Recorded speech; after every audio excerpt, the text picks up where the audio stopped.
from today she will remember. She can do.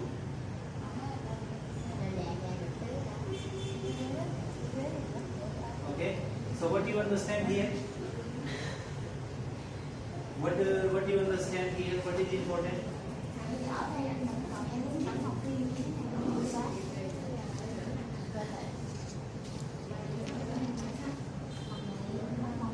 Okay.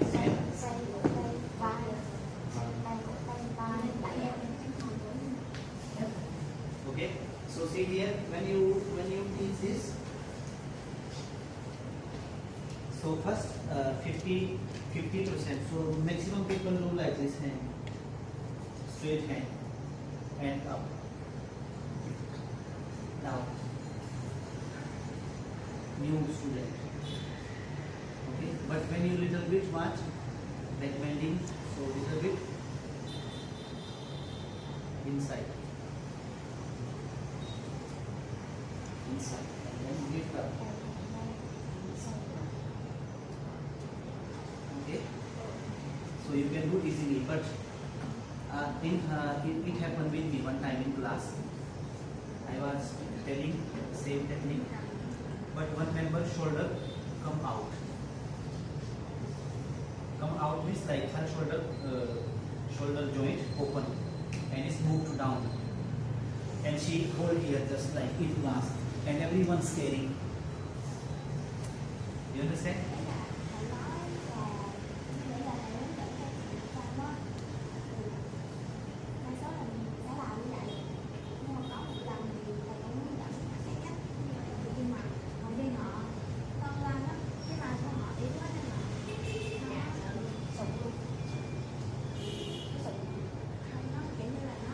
Shoulder joint like little bit down. Many people have this problem.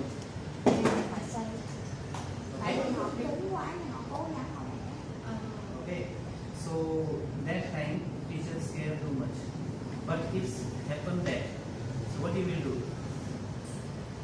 If someone's shoulder come down in class like this, move to downside shoulder and cannot lift up.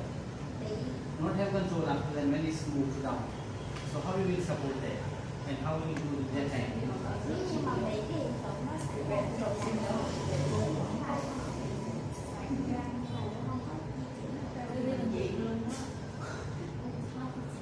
And teacher will find punishment.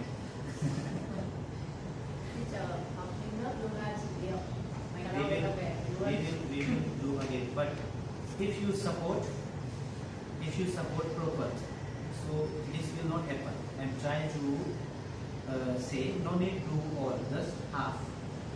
Okay, but teacher will standing here with who? Teacher have to support them. Same like she support her, and she can do easily when she support her.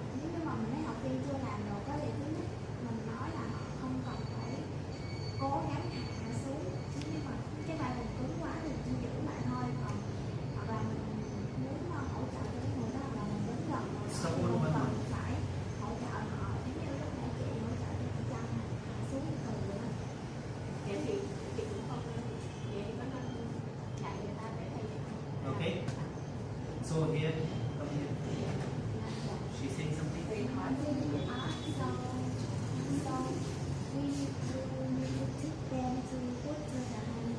Yes, I will tell you. Like I teach you in a Superman exercise. Like when you are standing one student, so just lift one leg and one hand up and recommending one. No need for all do basic.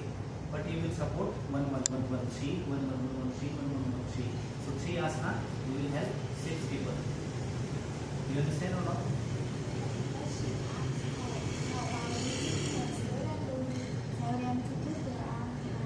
Yes, I will tell you.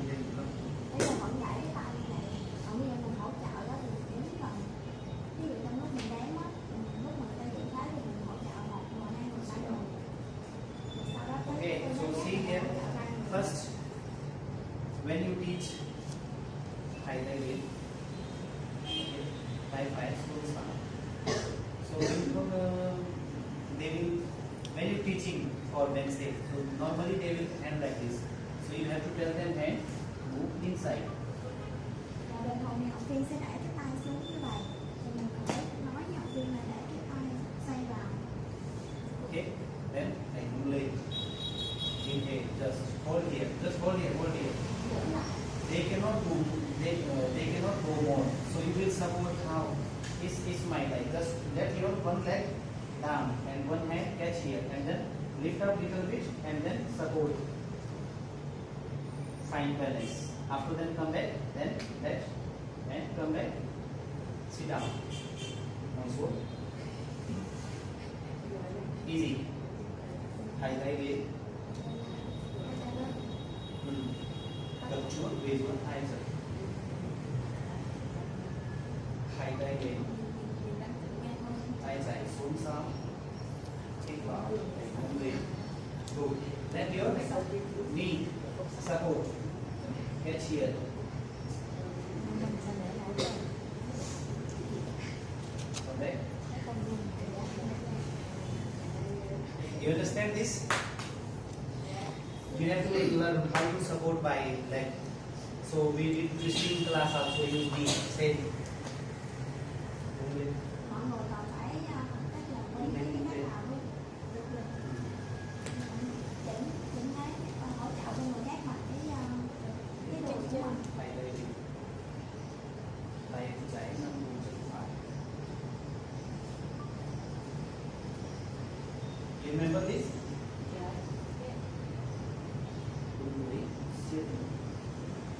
Sini. Chấm nhỏ.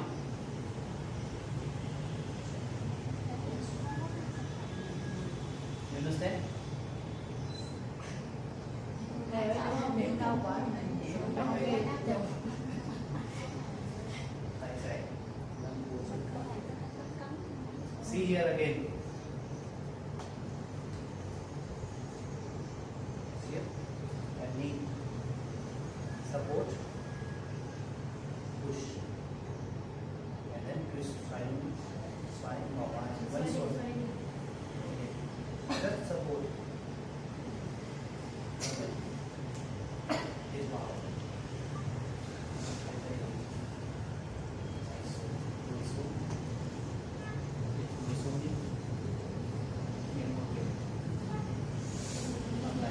See again like same I like it.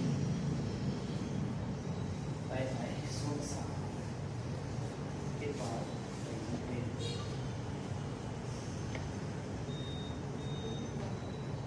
Support. Come over. Come back. Highlighting. Tay trái. So sound. And do it. So then, take hands up. Just come back. Remember one thing. Okay. How you help in public. There you have to understand one thing. They have another people also surrounding them.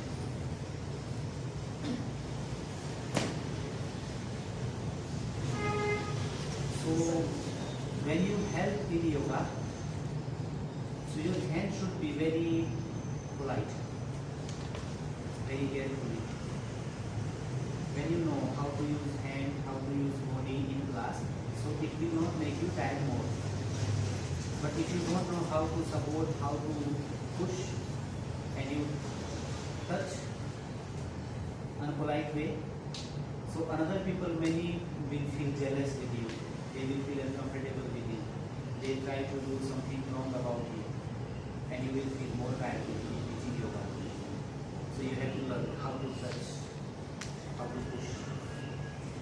Tức là thầy nói á, khi mà ở trong lớp họ có cái cách mà mình chỉnh thế thì mình cái cách mình sử dụng cái cơ thể của mình để cho nhân mở một cái cách sử dụng tay của mình để mình chỉnh đó, nó rất là quan trọng. Mình phải làm như thế nào mà họ cảm thấy là không có bị phản cảm và người khác nhìn vào không có bị phản cảm.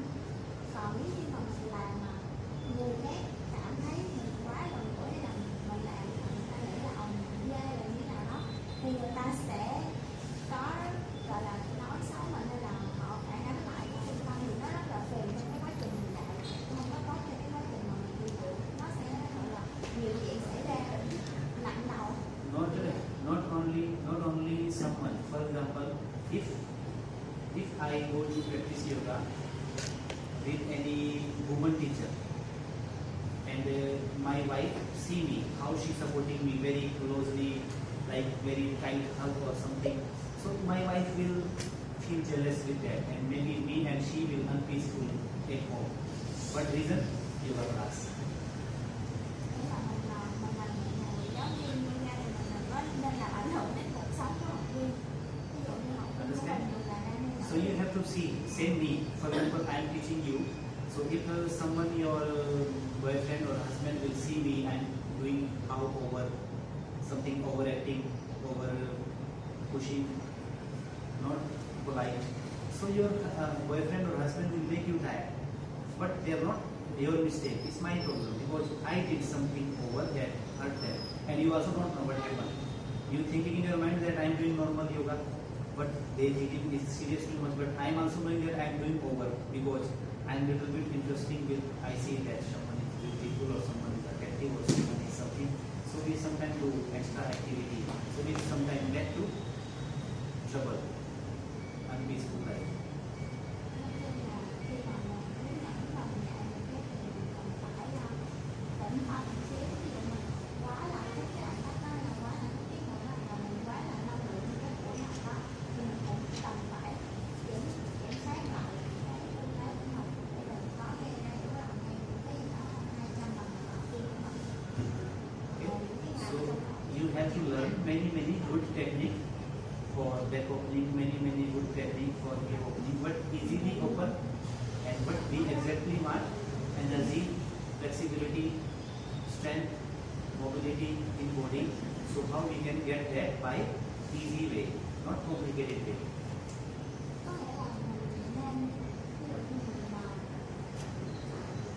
mình dạy người ta cái về cái tư thế rất đơn, hoặc là mình phối hợp bất cứ tư thế nào, thì khi mà mình hướng dẫn cho người khác thì mình phải suy nghĩ làm sao mà cái người đó có thể dễ dàng đơn giản nhất lên được cái thế đó, mà không cần phải đỡ hay là những cái động tác gì quá phức tạp, miễn sao là để làm hiệu quả nhất mà đơn giản và nó lên được thế cũng làm được những cái phần mình muốn làm. Okay, so you have to learn easy technique, polite style, good style, so that you also will be peaceful and when practicing it, they also will be peaceful.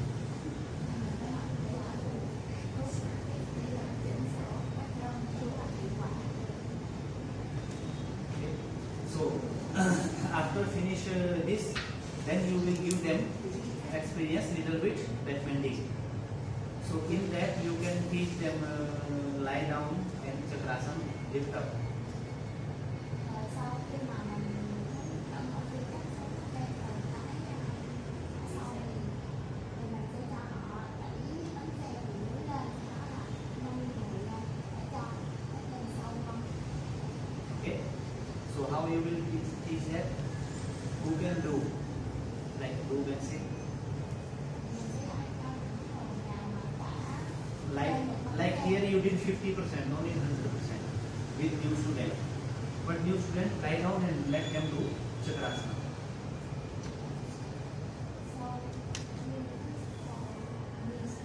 Yes, chakrasana. How you like for many people cannot lift up chakrasana. Nếu như mà người mới quá mà không đẩy bánh xe từ dưới lên được luôn thì mình làm sao? Nếu mà người mới quá không tự đẩy bánh xe lên được luôn thì mình Cannot lift up body in lie down. Mình cho người ta làm được cái xe thôi. Yes, nâng đùa bên xe không lên được.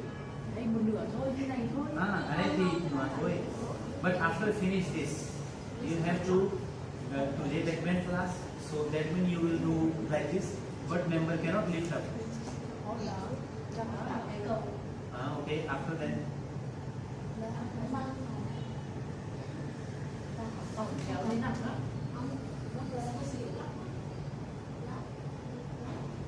block out, in house. Chỉ đọc những cái tả ở đây. Your teacher use with you? Đây là đi em nằm trong.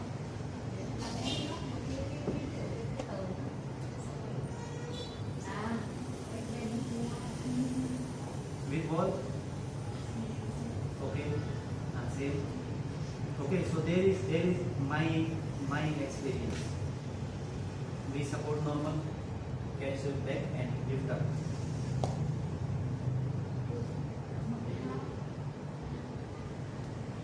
Come here.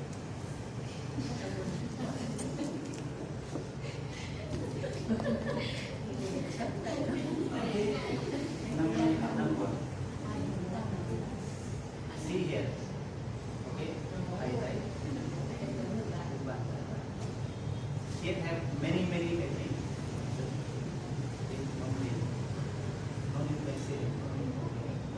After that they cannot lift up.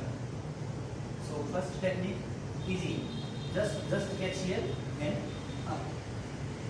But here teacher will back. So okay. This also okay, no problem. Second one, you have to come head side. After that catch my ankle near the shoulder.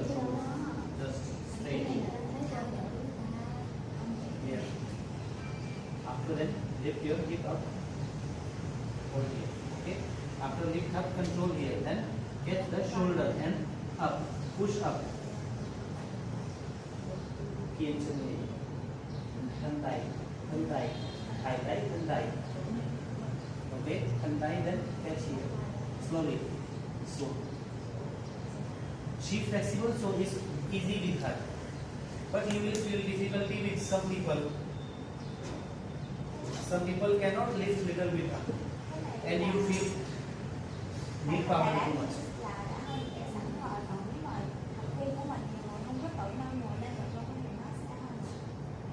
Okay, come back. So this Chakrasana who can do puppy pose proper. Puppy pose. From cat pose, go both hand forward side and down. Chop on. I am sharing and rotating.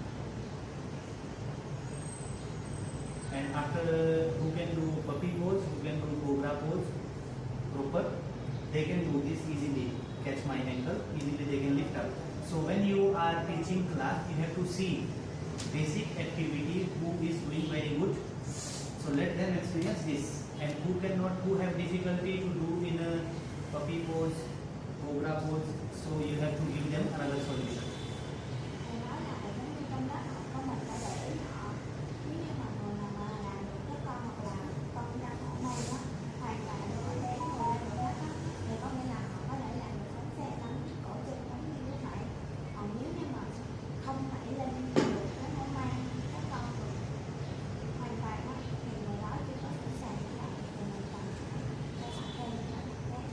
Understand what I said? What I said just. Thì nói là nếu mà biết làm cho con với cả thì sẽ Try and pose. But if cannot do, thì làm gì? Okay. So if have problem, who cannot lift up, who cannot do puppy pose, who cannot do cobra pose, also not shoulder stiffness. So what you will do then with them? What you will talk with them?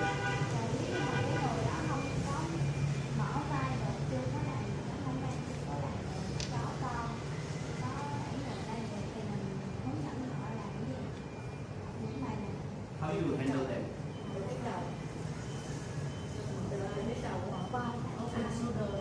Okay, so what is what's able to do for open shoulder? Okay, wait. Who can speak English here? Only you? Okay, come sound. I will speak with you. Okay. So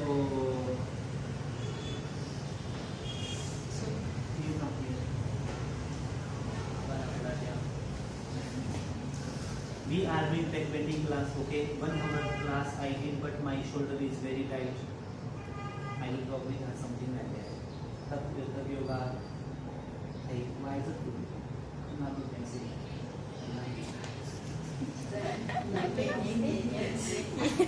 Action.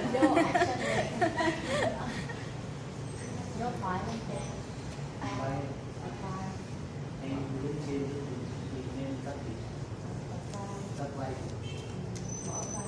mỏ vai. Bỏ vai. Mỏ vai là đang thế chiều lớn. Hay là nuôi luôn chỗ sinh là đứng lên bay bay bay, không phải là mỏ vai, không phải là mỏ lúc không nói là cắt bay bay bay. Thì lần đầu tiên cắt rồi khi nào phải học. Nhưng bây giờ là hết lớp, sắp hết lớp rồi thì có xin để thấp thấp rồi.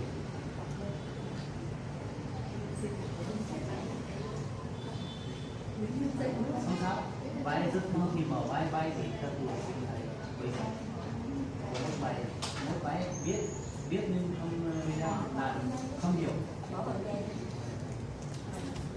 bằng cái nhưng vẫn mở như trên đây thì sẽ mở thấp bài muốn luôn trên thì nói đi đứng lên đi đi thôi nói thôi không phải thầy nói nào kia đi lên xuống ok sao rồi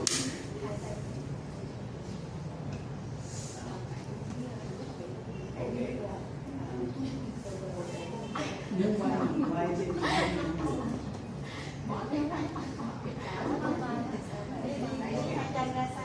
ok good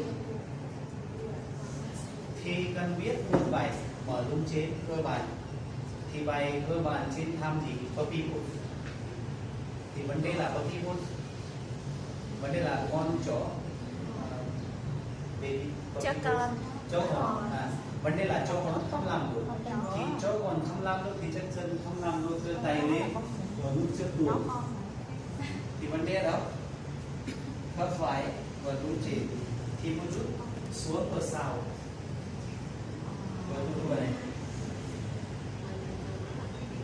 Đấy là thầy nói là đang cái nãy thầy nói là người đó là không có làm được cho con, không làm cho không may thì không có làm sát rồi rồi đóng chiếc xe mà phải làm nó không mới làm được nó làm sợ luôn thầy lại xuống một xíu trước. okay and đúng rồi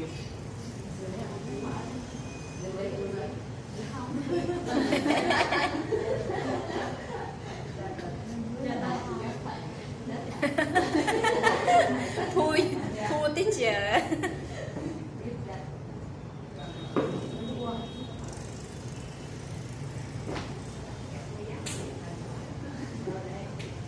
I'm very new and I'm staring down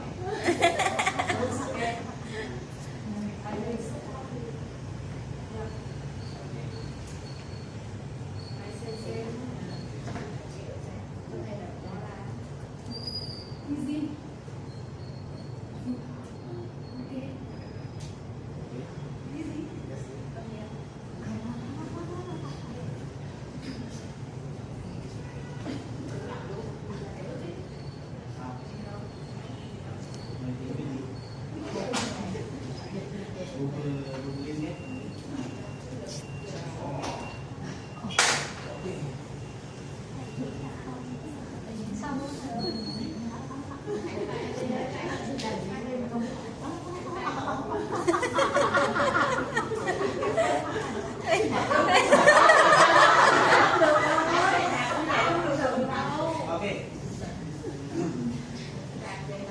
so you have to think something how to open for lower back okay so you have to introduce two work with them two exercise one is we did for upper back open and second have to introduce ball wheel it's very safe and very natural try to go natural way okay not go unnatural way natural way everyone will get Đấy là thầy vẫn theo cái việc hồi nãy cái việc mà học sinh mà không có làm không có tự nâng ngồi lên được không có hỏi các con được thì mình sẽ dẫn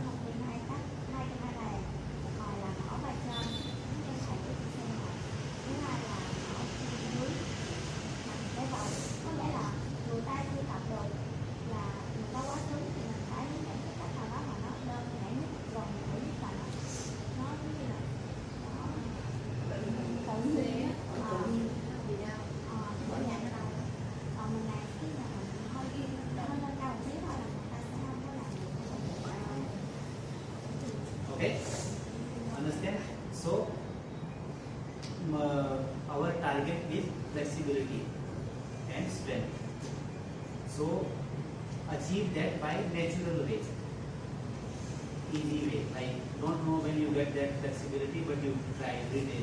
Basic thing, but after 6 months you got something more good in flexibility and strength. Thì thầy nói là cái mục tiêu của mình là phải như là dẻo dai và bền mạnh lắm. Thì để đạt được cái mục tiêu đó thì mình sẽ cho họ khuyên những cái bài đơn giản nhất để họ có thể luyện tập mỗi ngày để họ có thể là tăng cái độ dẻo dai, tăng cái sức bền của họ bằng cách tự nhiên nhất, đơn giản nhất. Và sau khi mà họ luyện tập liên tục trong vòng 3 tháng, 6 tháng tự nhiên cơ thể của họ sẽ đạt được cái độ dẻo, cái độ khỏe thì tự nhiên cái tương lai cái phức tạp hơn họ sẽ lên được thôi chứ không có còn là những cái phức tạp từ ban đầu. Okay, so after finish this little you will take 5 minutes for Chakrasana support 1-1 in class, and little bit you will guide them. You should do wheel every day, you should do with ball every day. After 3 months you will get good result. If someone like my upper back is too much tight and I every day do this exercise every day, if I do, so I'm sure that after 3 months I will increase too much my flexibility in upper back and shoulder. And same if I use wheel every day, rolling on wheel, so after 3 months I'm sure with that my spine and muscles will more flexible, more active. Thì sau khi cái bài của mình đến 45 phút thì mình sẽ có khoảng 5 phút dành cho học viên lên bánh xe nâng tạ từng người, sau đó là mình làm một cái hướng dẫn hai bài tập để mình làm. Và nếu như cái người đó luyện tập liên tục mỗi ngày một lần, trong mấy ngày đó thì đến khoảng 3 đến 5 tháng tự nhiên cơ thể họ sẽ dẻo ra cái bài tập nó rõ ràng hơn, không có bị phức tạp hơn. Understand? So anyone want to ask something? Có ai muốn hỏi gì không? Remember one thing, yoga is practical subject. When you will practical this, after then you will understand how to handle, how to do, how to change, how to guide, how to motivate. But if you just listening me, just learning here, and after then you don't have time to practical, then your knowledge will zero. Is in mind have nothing. Is for practical everything. You have to try. Yoga là cái môn về sự luyện tập. Mình đang thấy hơi luyện tập mình đi lại mình hơi luyện tập về tập và mình cảm nhận cái bài đó và mình sẽ biết được là cần phải sử dụng ở đâu, chỉnh sửa ở đâu. Tức là mình phải tự mình trải nghiệm mình mới nhớ được mình mới đi luyện một khác. Còn ví dụ mình chỉ nghe thầy giảng mình nhớ nhưng mà sau đó thì mình không luyện tập, mình không có tự suy nghĩ như thế thì tự nhiên mình sẽ không có nhớ được cái bài đó để mình học như thế. Okay. And after finish, it's like 50 or 55 minutes. Okay, 50 minutes will finish all sequence of back bending class. So after 50 minutes, what is problem now in class? What they feel? They feel hurt back. They feel tired in back. So now what you need to do them? Dạ cơ. Sao? Okay, giãn cơ. Okay, and massage and Straight. Dạ. Savasana. Shavasana. Okay. So in the spine have special some exercises. This called exercise of spine. Rồi sau 50 phút có người ta tập có xem quá nhiều thì bây giờ người ta sẽ cảm thấy những người ta sẽ cảm thấy đau lưng thì mình cần phải làm việc nhất là những người nói là trả lại người lại thứ hai là mình massage. So what is that? What we will do for the giãn cơ? Rồi mình sẽ cho giãn cơ như thế nào? Forward bending. Lăn lưng. Okay. So there is important is twisting. After that, when you do twisting, Sau khi đó mình phải làm so it makes very good feeling. Okay, so they have some exercise about that. So first you remember or not? Cat pose. After cat pose, chin stand, pigeon pose. After both sides finish, you will come to sit down. In sit down, you will give them basic sitting chakrasana. From sitting chakrasana, and after finish, you will do one for one member chakrasana, and after finish chakrasana, some member talk with some member. You have to give solution. Someone have tight shoulder, so give them this exercise. Someone have back pain, so introduce with them therapy for back pain, therapy for sleep. Please ask them what is reason why back pain. So that is your duty, and after that you have to start next journey with that. Có là mọi người nhớ hết cái bài học hôm nay không? Từ cái phần đầu tiên là bò. Hôm nay là bò. Hôm nay là cái bàn tay mày chân kia rút đá ngang gập chân nắm chân hạ xuống giơ chân thẳng chân quay về chân bồ câu nằm. Okay, so try to remember you have a break for 3 minutes. Okay, after 3 minutes you will teach cat pose sequence, and after then I will teach you relax for naked spine, an exercise for spine.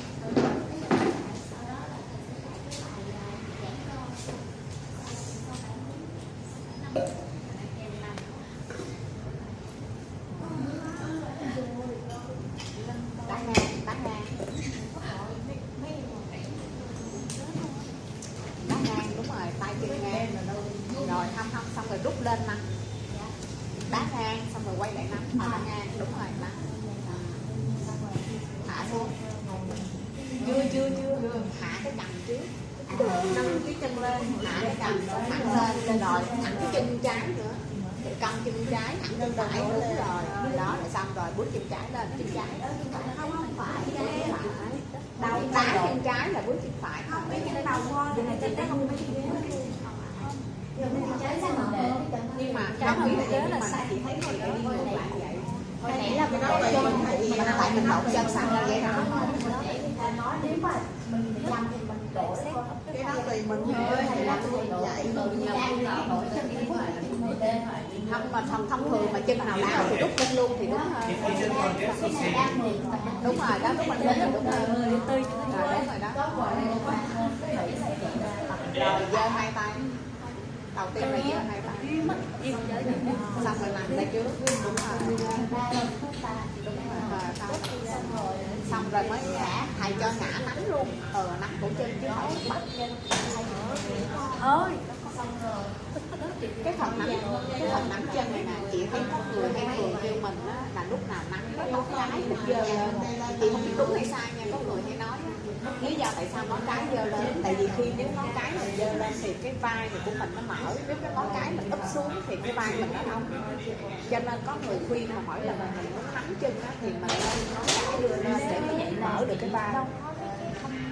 Nhưng mà chị nói hôm nào chị hỏi thầy với cái này là chị chỉ nghe hỏi luôn đi chứ để nó quên. Tại hồi nãy em nói là hỏi thầy thôi em sao thầy không thấy vậy mà nắm tay gì thì cái ngón cái mình giơ lên dưới đã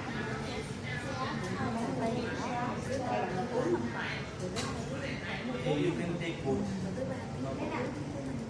Both is okay. Thật ra cái này đâu mở It's for very basic nếu mình people. ngửa cái tay thì là cái tay xong rồi năm nếu không phải không nắm rồi này kia tự nhiên mình tự tạo ra âm áp và giữ nguyên cái tay thì cái này là khi là không, cái này là người ta lấy hết thôi, có nghĩa là nếu người ta lấy cái này và sự không phải em cầm rồi em thấy nó có chuyện nó có Both can teach. Both can cảm teach. nhận là It's up to you. tay mình xoay ra It's up to you. hai cái như vậy Like for example, you are thấy nó đâu có lật nữa tập vai những cái bài tập đó thì nó vai ra cái này nó sẽ dễ hơn nhưng mà vẫn có một giờ okay.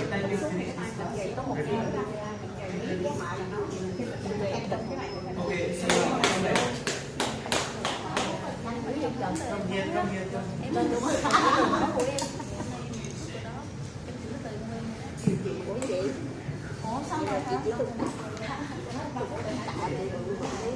Sit down. So, what are you teaching? What are you ordered in class? So you have to make sense, logic behind your topic. So no problem. You are saying you want to say someone special like put inside. So just you have to know why. So you have to answer why. Họ nói là ở trong đó có mình dạy cái tư thế đó mình học đi theo hướng nào cũng được, nhưng mà quan trọng là mình phải giải thích để họ hiểu. Như là mình muốn họ giơ cái tay lên như này, chứ mà không phải như vậy, mình phải giải thích tại sao là cái lên phải giơ như này. Hay là Okay. mình nói mình phải có lý do. So see here. This is also XYY here, elbow up, and this also people do for twisting up. So in here not have right, not have wrong. It's about up to teacher. When teacher teach, so teacher have to know why I said this, why I teach this. So what is the reason behind of this? If in your mind have that, so you no problem. Keep going.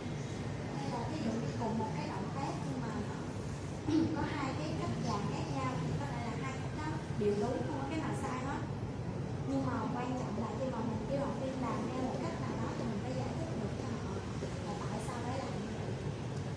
So you have conclusion that case like this or this. Okay. So for example, case like this or case like this, what you will get this? Someone teach you. Thì cái món sai tại vì nếu như chị đặt cái vai chị ở đây để chị tập xuống thì chị nghe cái phần khớp vai của chị nó bị suông, còn nếu mà chị đứng lên thì chị nghĩ thôi chị có cảm giác cái phần khớp của chị nó đi lên thì nó lên thì nó sẽ dễ hơn. Rồi là this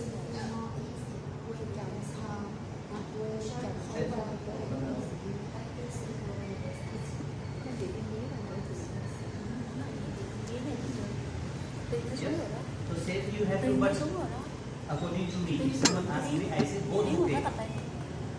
Both style okay. But what is my eyes is where my, but I am noticing with boho, that is hip one line. Hip one line and touch your thigh with the mat is my first eye with student. I don't care how they are doing upper body. I especially focus in lower body. Like teacher have to focus especially lower body, because my work will start hip flexibility. So when they are hip proper flexible, after then I can do next activity. But if someone not have hip flexible, so no matter how they do outside, important is their lower body. So teacher have to focus where? Teacher have to focus lower body.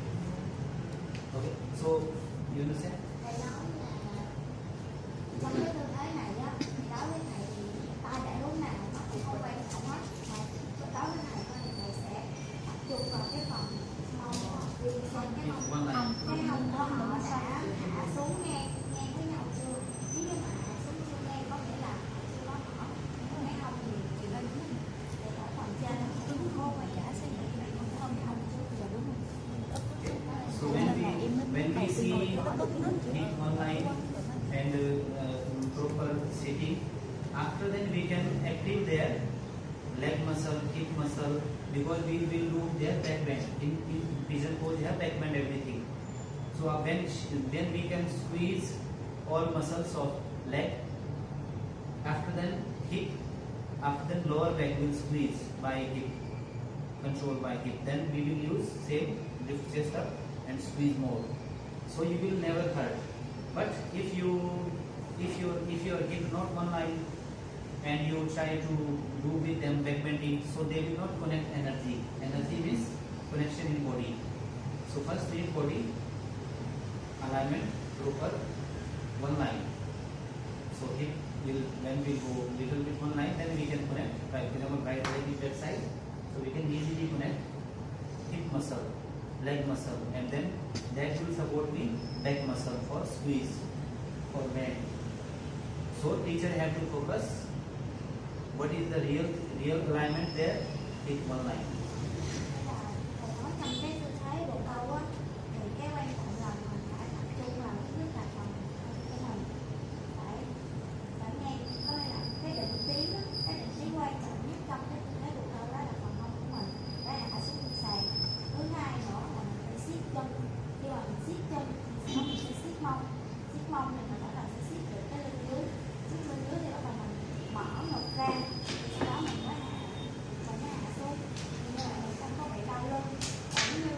trong cái một câu mà mình bị tiếng sai thì mình cố gắng mình ngã cái lên, cố gắng kéo cái chân này, nó sẽ tiếp tục sai theo chứ nó không có một cái gì hết, chứ không có như vậy. Có gì phải đúng ngay từ đầu nó mới đúng, nó còn sai ngay từ đầu nó là sai. Okay. So in pigeon pose, first word hit one line. You have to make sure when hit one line, after that you can do something, but not one line you cannot do. You will just pushing material, not energy. Còn có nghĩa là trong một cái tư thế á, mình phải phân biệt được cái gì là quan trọng nhất trong cái tư thế đó, tiếng nào là cần phải gọi là không có sai đi đâu. Có nghĩa là một tư thế có thể nhiều là cái này cái khác, nhưng mà cái định tí cái quan trọng trong tư thế là cái khi mình coi là mình phải cái hông phải ngang, sau đó thì làm những cái động tác khác liên quan như thế nào đó là từ mình, nhưng mà quan trọng là cái hông phải được hạ xuống thì đó mới là tư thế bắt đầu lên cái hông.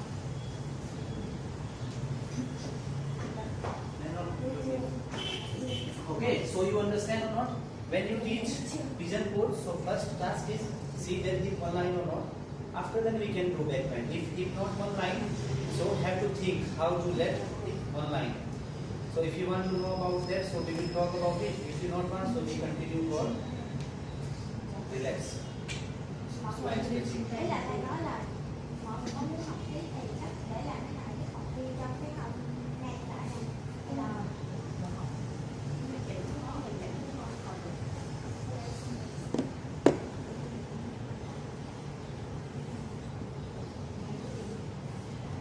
Okay. See here have two side leg maximum. So when not have she doing good, so she can feel hip muscle active, also active. Okay. Sit on the hip.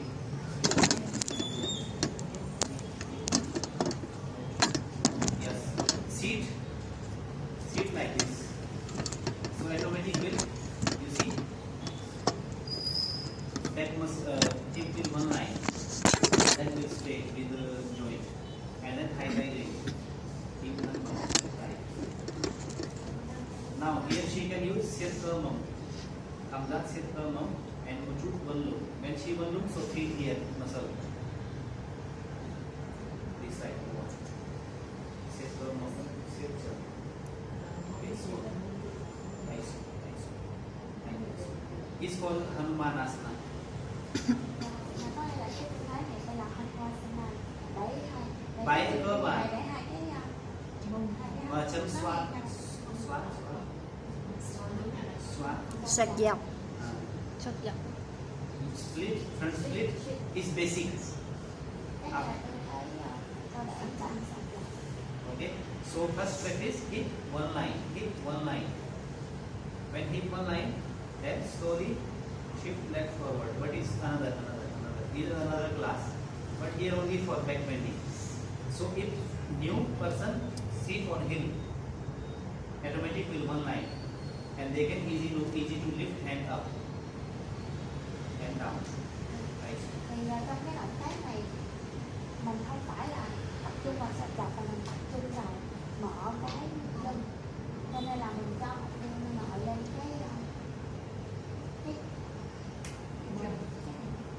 Cái gót chân. Dạ. để cho cái hông của họ được Bé ngang này nhau. nó giống kiểu hồi xưa em như vậy rất Okay. là And nhớ if những bộ someone phận have trong cơ feet thể. here, so here you have to active your Lúc đầu chị mới học từ TC 2 left leg lúc đó em and lên lift đó him up. là chị cũng hay quên Yes, mấy cái lift bộ up phận more, trên cơ thể. lift up Nhưng mà more. lúc em học When you lift up more, you will chạy rồi feel bắt đầu one line. nhớ. You will feel activation here.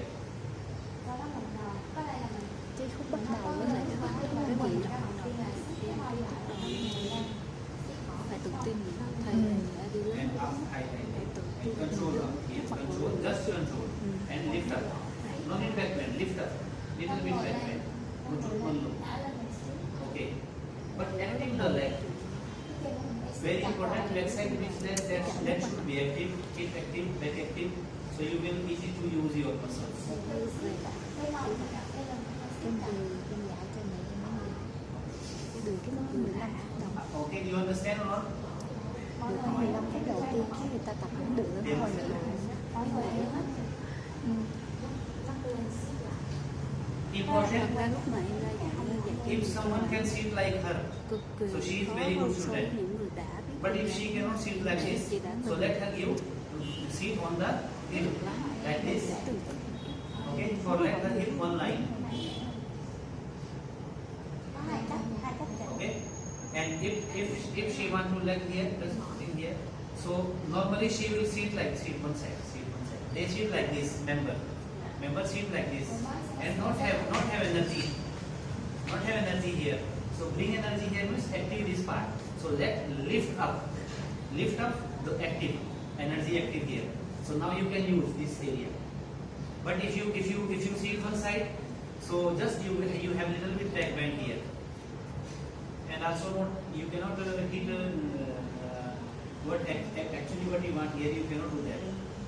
So there is only one thing: active up or sit on the heel. You think? Ở đây là có hai cách chỉnh, nội lên cái gót chân hoặc là để gót chân qua, nhưng mà mình nâng cái người lên, siết cái chân phía sau, siết cái mông, siết cái lưng. So now, for example, sit down.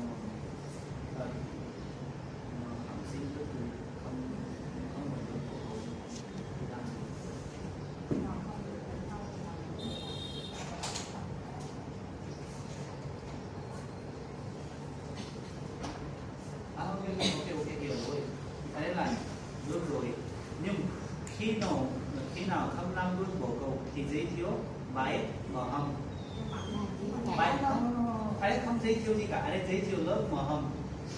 Ở đây nói là chỉ mày có đây thì lớp mở hông sẽ đi tập. Mai lớp mở hông. Ngày mai. Ai không sao. Ok, nó sao đi là phút sau chúng nó có lớp mở hông thì đi tập. Ý thầy á, thì thầy có lớp mở ở lại đi tập với thầy. Thầy rủ vậy. Mà đặc biệt là không được một câu thì ta học mở. Thầy rủ Like đi. you have to introduce hip opening class, shoulder opening class also, and after that give them one exercise for this. But for example, it's like end of the class, so let them motivate and say friendly that Saturday or Friday we have hip opening class. I hope you will join and that will get helpful you. Ý là nếu mà học sinh không làm được đó, mình thứ nhất là phải có cách. Bây giờ chị thấy mọi thứ Hai là nó phải dễ là hơn. bài đơn giản là phải làm cái chị tự tin giới thiệu một cái đó có liên quan đến cái chủ đề. Same I asked her about, so she should introduce me shoulder opening class also. Not waste time too much. When I asked her that my shoulder is too much stiff, so first she have to introduce with me shoulder opening class. Also have here, and if see you will practice in that class, that will help you too much for upper back and shoulder. Như hồi nãy thì nói là không có mở được cái vai, cái lưng trên đi. Thứ nhất là phải cho bài tập đơn giản, thứ hai là phải giới thiệu cái lớp bài bài của lưng. And if you see I am VIP student, so please do some one two exercise also. Nếu mà học đạo viên thì But normally teacher busy too much. Teacher don't have time. So introduce them another class also. Another day also. You can take one class. When she complained with me, I have been too much tight. So you can make her introduce hip opening class. Okay? No problem. Tomorrow we will do hip opening class because your hip is too tight. Okay? Tomorrow we will do shoulder opening class because your shoulder is too much tight. But how I will know my hip is open? When you will properly do split front side, when you proper can do chakrasana. So when you that whole activity can do, that means you can say I am strong, I am flexible, I am healthy physically. After that will pranayama and dhyana.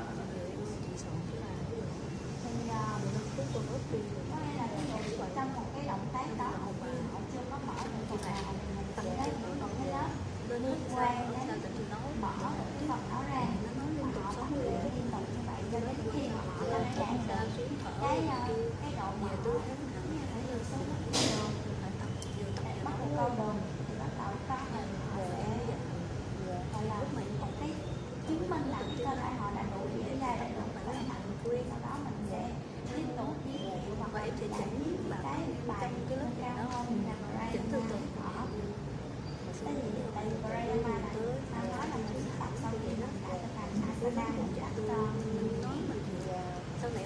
Okay, so after the anyone ask anything again?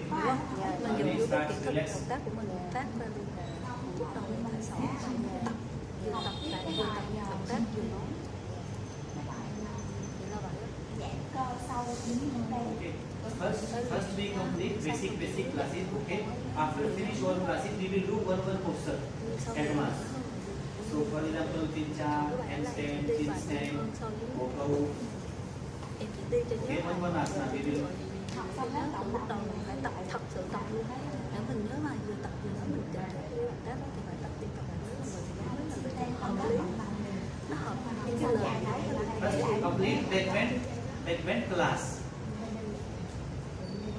Okay, start on number 1. Anh năm. Okay, so here have. Okay, so now her spine is too much back pain. She too much back pain, so she feel Chưa sư thẩm little bit hurt, Và bây giờ là học viên sau khi mà học uncomfortable. So need 50 stress. phút thì quá là nhiều đất đen rồi, thì bây giờ họ bắt đầu cảm giác hơi đau lưng. So we should give in class how many exercise? các bạn. How many exercise for relax? Vậy thì mình cho khoảng bao nhiêu bài để giãn cơ? 4, 3, 6. You have only 6 minutes. Tầm 3 mặt không, mình có khoảng 6 phút. 1 hour. You have to remember 1 hour. 5-6 phút là giãn cơ. 4, 3, 4, 3, okay. I think 3, okay. 3 bài. So first one is just catch your hip out, just bring through. Allah. So this exercise is very good with back pain. Hip out.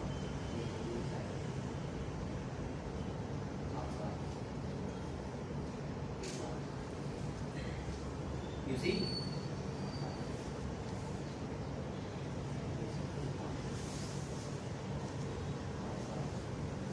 Okay, one.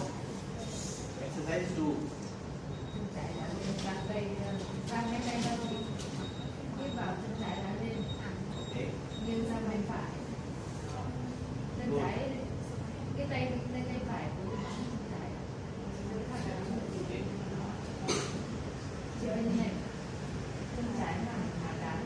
Chị với Huyền nữa. Dạ, Huyền bạn chị học PTCI khóa học khóa 2 Okay. học Tây Huyền. Dạ Second. chị với cái bạn đó mở. Chị đó tên gì chị? Huyền. Chị Huyền. Tại vì một người không nổi đâu, có 4K, 5K. Này có 5K rồi. À, hai người ở chung một cái chỗ. Tại vì cứ 5K. Chị đó cô ở Bình Dương. Sát nhà chị. Hai người ở gần mình khu. Huyền với bà. Chị đi ra sáng sớm. Diễn ra mà còn lại mà chị không có đi làm hành chính. Mà vậy được ca tối thì ca tối thì bắt con Okay. nhỏ. 2 and now third exercise. Third exercise. Có người đi chung đỡ hay là Chứ một mình em nói lắm. Dạ. Nói chung là nó hơi vất vả lắm, nhưng thật mà vất vả lắm. Tại vì như là cô Okay. lúc mà em vô Okay, so good. Now I tell you here, you have to little bit stretch your hip bản thân em also. không có tập nhiều như hồi xưa mình đi đại đâu. You Đi tập use your tới hip lớp muscle đâu, also, mình chỉ please. nói nhiều hơn. When you do that bend, Hồi xưa chị so chị you tập use nhiều your điều hip đó. also. Sau khi em chị mở lớp thích rồi chị nói tập Okay. nhiều. So here you have to Người ta heavy bending đã also. chỉnh Okay. chỉnh You will choose 3 exercises, no problem. But I'm telling you my 3. So first we did omdoboi. Second we did twisting. thầy nói đúng á. Now third we little bit stretch for sciatica pain also very good for sciatica pain. Và em nói em hô số to hết đơn thở sao đó em phải có cái gì đó Cái bài này cũng tốt trong nhưng mà em cái sẽ tập từ từ phòng để lười luôn. thì tập thí dụ như mà giờ chị hơi hơi chua Hip chua out lắm thôi chứ and feel stretch in hip. có bằng cứ sống hoài 2 tới 6 chị vẫn 3 năm 7 năm. Phần cơ mông. bây giờ là chị dạy vậy thì học phí còn bao nhiêu chị? Thực tế này nó có những cái học phí thì là chị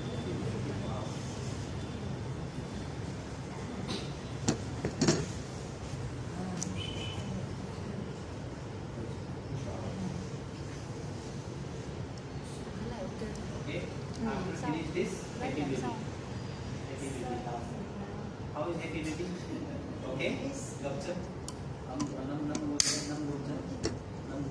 Inside. Okay, just same like small baby. Kéo hết trên bờ đầu. Small baby play how? Just normal. How small baby play? Bên luôn ba cái này tập luôn ba. Okay, and then relax. You understand? But it's my 3 exercise according to my logic. So when I say we have to do this also, so you have to ask why. Then I answer that we use hip muscle also, squeeze muscle, hip, thigh. So you have to little bit stretch them also. Đây là 3 cái bài giãn cơ của thầy luôn. Còn mọi người có thể là khi mà mình tới cái bài này mình sẽ hỏi tại sao là phải giãn cơ nha. Okay. Mình suy nghĩ cái này. So here after finish this, if you have 3 member class, 4 member class, so you can little bit massage also. So how to do massage? Và nếu như đó mình ít người á, mình có thể chọn Little một basic. cái mặt massage. How to do? Bạn ra như thế nào? Cũng như quyết định thôi.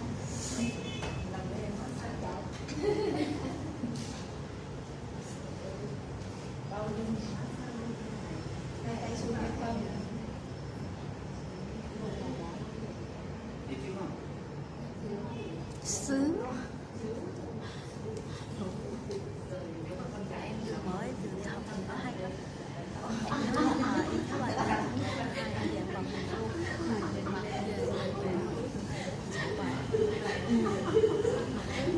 Okay. xa xuống một Anyone? Không ai có cách nào Okay. để Anyone know how to do? đúng gì tại thầy nói là hết rồi mà Any other person know how to do?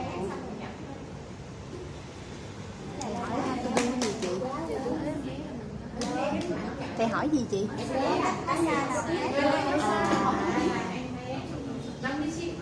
You will do from cái hand. đầu kêu lắm này đã luôn đó.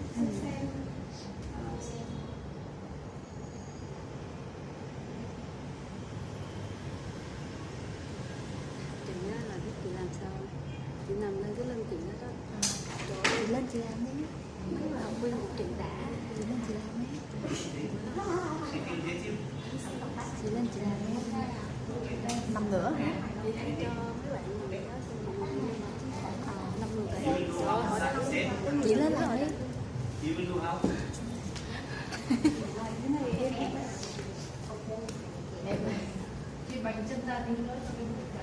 You will do here say for every member. You will do 10 people class. 10 người. Ở trên lớp là 10 người. Không phải. Được. Lúc ở đây không làm được không sao? Ý là thầy hỏi làm được cho 10 người không á? Được.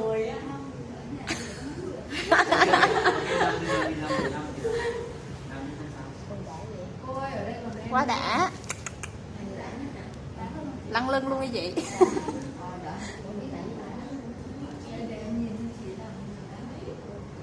Cảm thấy thế nào? Thế không?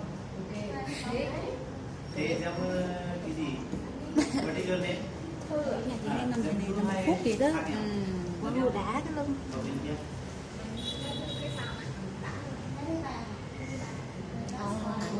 Tại vì nguyên cái người đè lên luôn á. rất là đã lắm chị thích rất có người nằm lên lưng chị bản thân em mà cảm thấy cái nào So đã now thì em I will teach you my technique. nhưng mà nếu mà trong lớp vận động hơi khó em chỉ cần những cái thôi lớp vận động đông quá bây giờ ở nhà chỉ có chuyên yoga thôi nên là chị không dùng được Mình gần như là biết còn đông quá là không được Come here and chị see. chỉ kìa mình hỏi thầy cũng được thầy có chiêu khác. Come here, everyone. Xích lại.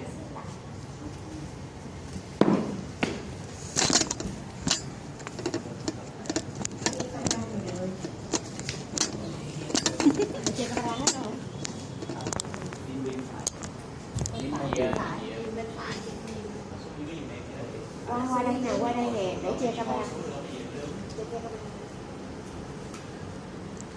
Okay, so you have to use your Thumb. Okay. So you have to see when we start class. So we use all muscle here. One side muscle. So here have lower back have muscle, middle back also have different muscle, upper back have different muscle.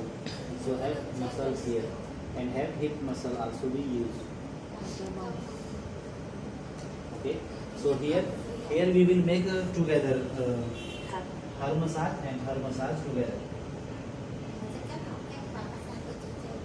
But you have to know how to do. So for example, you have to remember the spine and Muscle. both sides have muscles. Okay.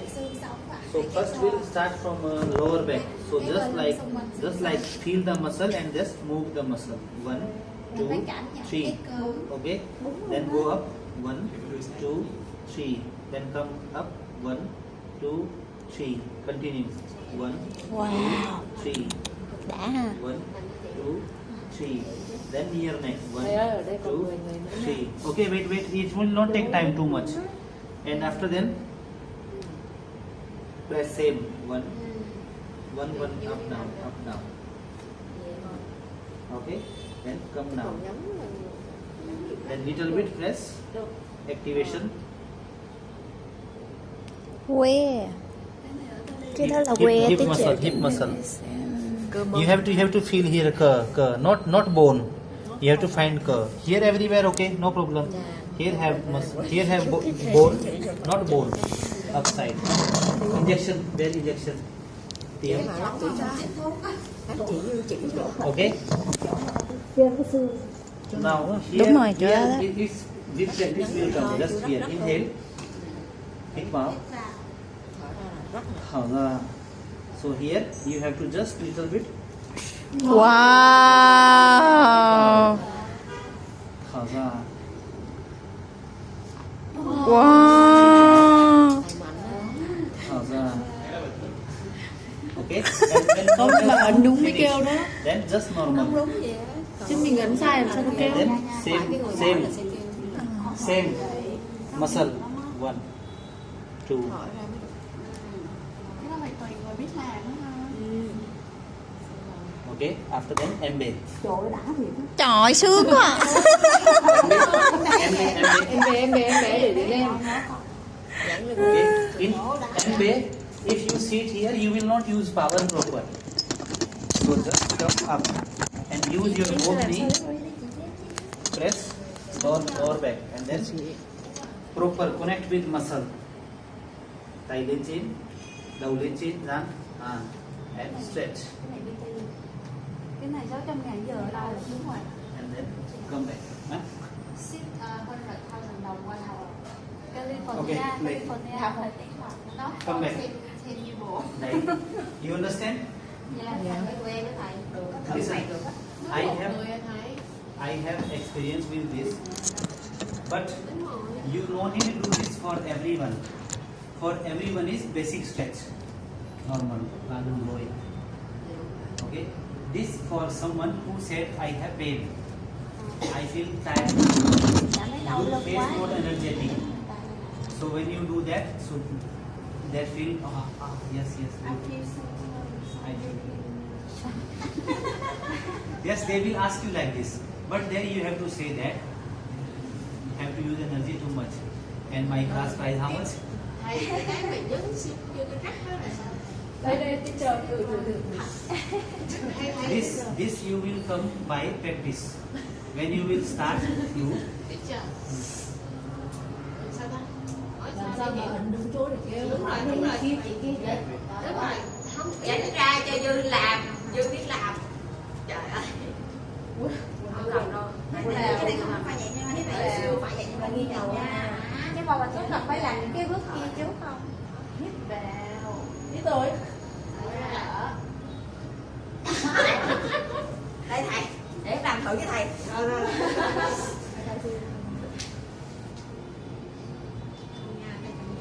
okay, she doing good.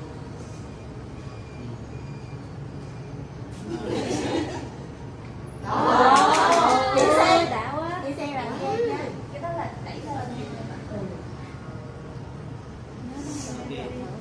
Good. Mà cái này đi nha, cái này còn thở ra nó sẽ bị khó thở. Have to connect your power, Chỉ hỏi thôi cái này. your hand and push together. Some people use power but hand not connect. It's from where? From spine and ribs. So one is this also technique, like get the spin and then just go down.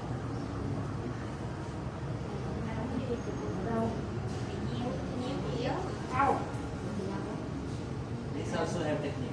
But you have to learn, when you will learn therapy, I will teach you in that. Trong lớp therapy thì thầy sẽ dạy cho mình mấy cái nhóm cơ này. Okay? So in back bend class.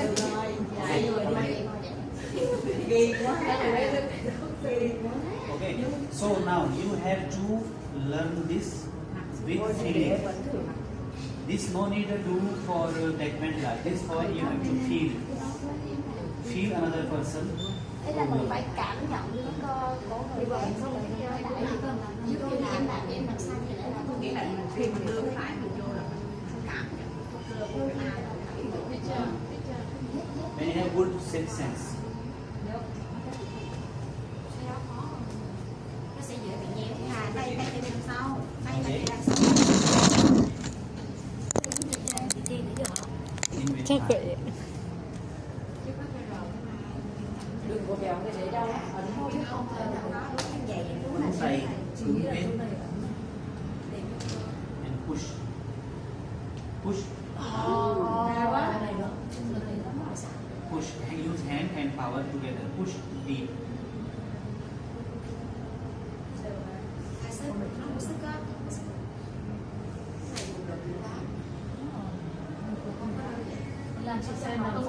Không phải nó bị trợt rồi, nó không có Okay. vô nó bị trợt rồi. I will teach you in therapy class about this. Okay. So that time I will teach you proper therapy about muscle, thầy sẽ dạy cái spine, and about massage also. sau lớp này là sẽ lớp ôn hay là học một tuần xong rồi Okay. CR20 therapy class. Keep continue. Anytime can start. Thầy nói là cứ đi học đi thì nào có cái gì thầy nói gì vậy? Tại vì em học 3 năm 7 là thầy. Sao đi chọn còn Tuesday Thursday and Saturday. Thì đi đâu? Học full tuần. Tuesday is far Okay, from okay, here. okay. Không sao. Thì khi nào when we will teach, so you will inform her. Okay? I will inform you in advance. She will message you. Tới đó thì nhưng mà em chưa biết cái đâu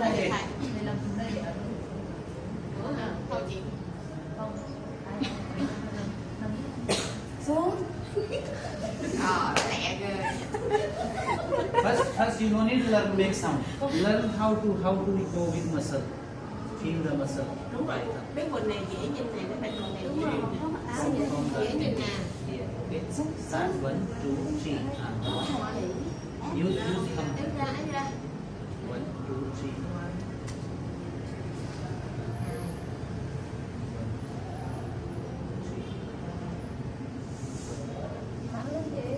See, can you give me my phone?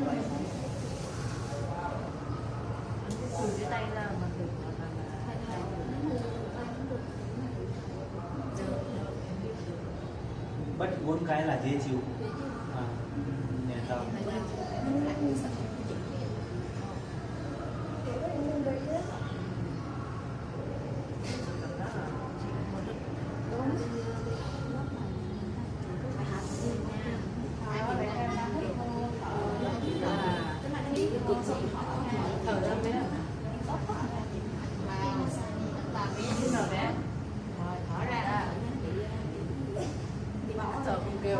Nó bị trợt rồi, nó trợt cái khớp rồi. Không, cái người mà nằm là sẽ biết nó bị trợt cái khớp là nó không kêu.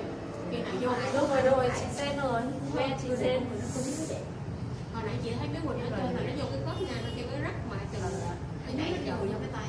Nó không có. Tại rồi là nó không kêu thôi, vậy nó vậy luôn. Để xem này, đâu này. Đấy, người ta phải mạnh mẽ như thế. Không, cô giáo này đã học qua trường điệu rồi. Cô giáo này chỉ bóp bình thường, nghiệp dư thôi.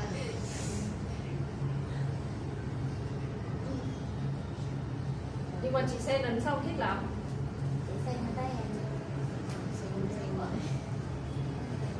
yêu đâu, tại vì cũng không có yêu. Okay, but she connecting good. She connecting good, using too much power.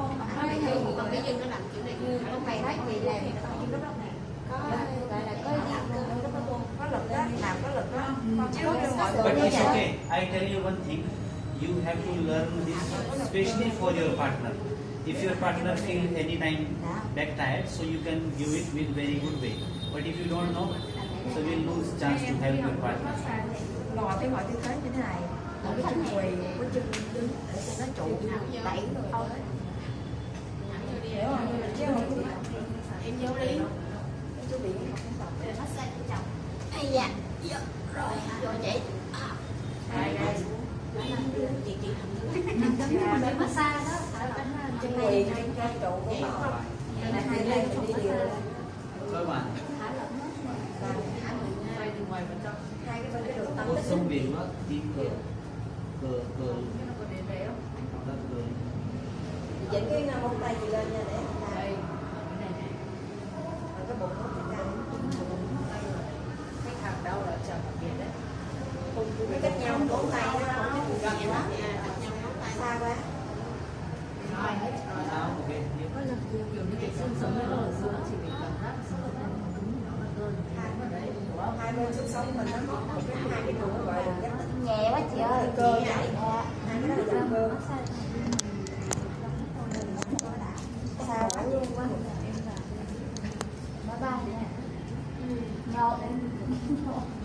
Ngủ đi, các chị massage xong là có đồ gì các chị mang đi bán hết. Ngủ xong là đến Campuchia rồi đấy.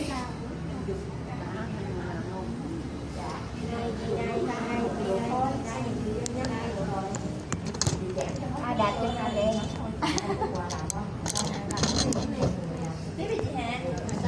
Em sẽ xem trên lại không?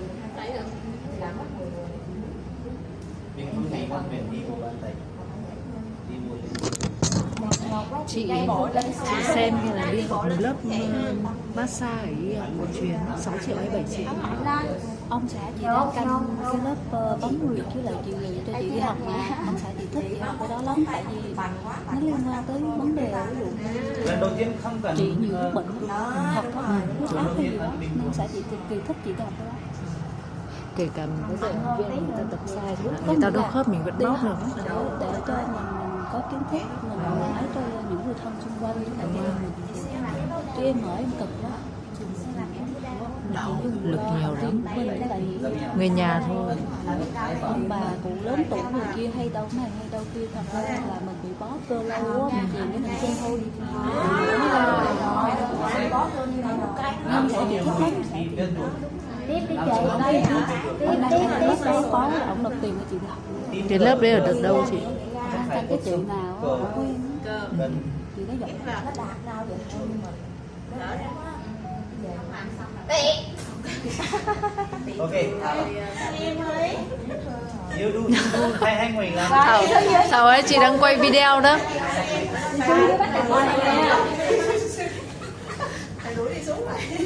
Làm hai người. hai người chị tốt đội em cho vậy.